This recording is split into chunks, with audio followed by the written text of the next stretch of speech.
So, Matt, car accidents, it's like the weather. It seems like we Taxes, all have... car accidents, we all have to deal with we it, all I'm have sorry it in to common, say. don't we? No, we do. Yeah, there are just some things you need to know. Unfortunately, you can do everything right and still find yourself in this situation, and it can be life-changing, life-affecting, and it's a life interrupter at a minimum or worse. So absolutely, there's some things that we want everybody to know.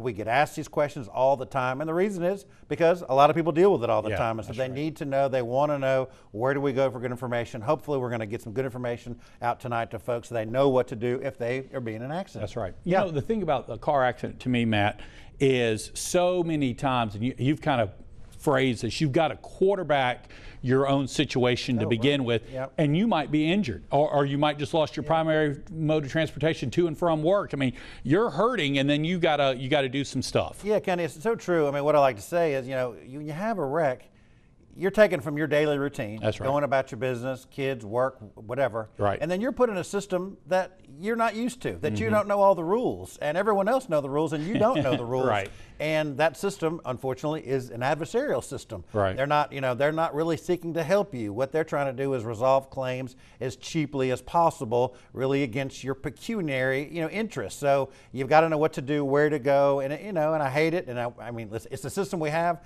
Come up with a better one. I'd love a better one. I'd love to find it, but it's one we got. And so you need to have a little tool chest. You need to have some things at your ready. Speaking of a tool chest, Matthew has prepared a digital toolbox. Go to work. I'm ready to go to work, Kenny. Four different things you need to do immediately following an accident. Matt, they seem easy, but they're all four of these are so important. Let's hit the first one. Don't downplay it. Don't downplay it. That's right. After an accident, of course, secure yourself. If it's safe, it's okay. Check on the other driver. Ask if they're okay. Avoid. And avoid any statements of, oh my God, it's my fault. Oh my God, I didn't see you. Oh my God, save all that later. That comes at a different time. Just check on it. First thing is make sure you're safe.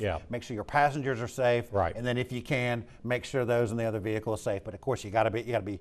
We can't tell you how many wrecks we have involving secondary wrecks, third wrecks, which is there was a first wreck and other vehicles don't stop. It's you go into protect mode, protect yourself and your passengers, and only if you can check on the other one. But be very, very, very. So Matt, after everybody's safe, immediately following the accident, it's now time to go into record mode. Yes, it is. So always good to kind of thank God everyone has a cell phone. That's right. With the ability to record things.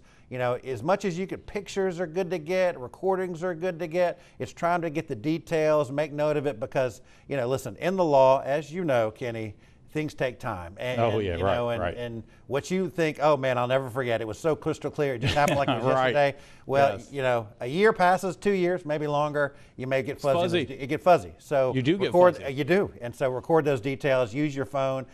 Because that's the truth, that's accurate, that's always helpful in any situation, and it's really transforming legal work, and it's nice to have all those videos of people and things, accidents. You have it on cameras. It's really nice. So record when you can, for sure. All right, I'm going to combine the next 2 points together because you kind of just said that don't make a statement and talk to your lawyer, right? That's right.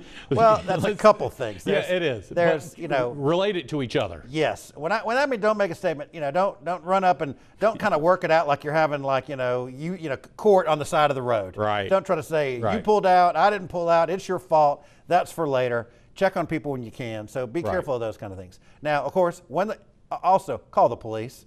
We answer this question every week. It is actually when an accident is involved, call the police. They have to do a report. They should do a report. You need a report done. So absolutely do that. Now the police are going to ask you what happened. Of course, cooperate with the police. Yeah, tell them. That's a statement you give. Right. That's a statement you give for sure. Right. But so we need to edit that graphic. Yes, that's right. Make a statement to the police only. To the police, but not everybody else. Yeah. And then what was the last? Let's pull up the graphic one more time. I was talk to an attorney. Whoa. Yeah. Really, I don't know where that came from. Shocking. I think Jim put that in. Shocking that we have that on the show. And here's another little thing. As you're going to get, when you're in an accident, you've got to also report it to your insurance company.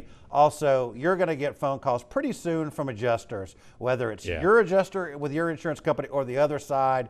Know that they are recording everything, and what they ask you is not by accident. They're going to ask you things like, are you okay? How are you feeling? And they're not making idle chit-chat, Kenny. They are recording those statements because if it turns, I've heard it and I've seen it. And so if you're not okay and if things aren't really going great, they'll say, well, They gave a statement. Oh, We boy, asked them if they yeah. were okay. They said they were fine. I don't know what this is. Maybe they got hurt somewhere else. So you just be aware that, I they're can see recording. that happening in the South too, because we have sure. a tendency to downplay. How you doing? I'm Yeah, fine. I'm fine. I'm making Don't it. worry. I'm good. I'm okay. I'm blessed, right. which we all are. True. But it's like, yeah, when you're talking to that insurance adjuster. Oh, because let me just tell you, because one thing is for sure, it can really take a while for you to get a handle on your injuries and how you're really doing. Absolutely. Listen, the adrenaline's going. People, listen, so many clients says, well, I was feeling bad, but I didn't want to go to who wants to go to the emergency room? Nobody. Right, so right. I thought I'd give it a couple days and just see how I get. And guess what? I never got any better. I got worse. So then I had to go to the emergency room. So that's at that. I tell you, if I've heard that once, I've heard it 1,000 times, and I get it. I'm the same way. Sure. I mean, who wants to go? But so all those kind of have to be in play as what you're handling. So Great I guess tips, the great overall, tips. I know you want to do something. Well, we got to get to the call. I'm refusing to allow you. Charlie is right there. He's Stay ready with to us, go. Charlie. But last thing I'm going to say, you just got to kind of be aware. Be aware that don't bring your system to the automobile accident system. Right. Just understand and function that there's a whole system array. They have rules that you don't know. Be mindful of that. If it's at all serious, talk to a lawyer. Even if it's not serious, run it by a lawyer. My God, they're one in every corner. They won't charge you. They're not supposed to. They shouldn't charge you for some advice. So if it does get serious, you've got some protection.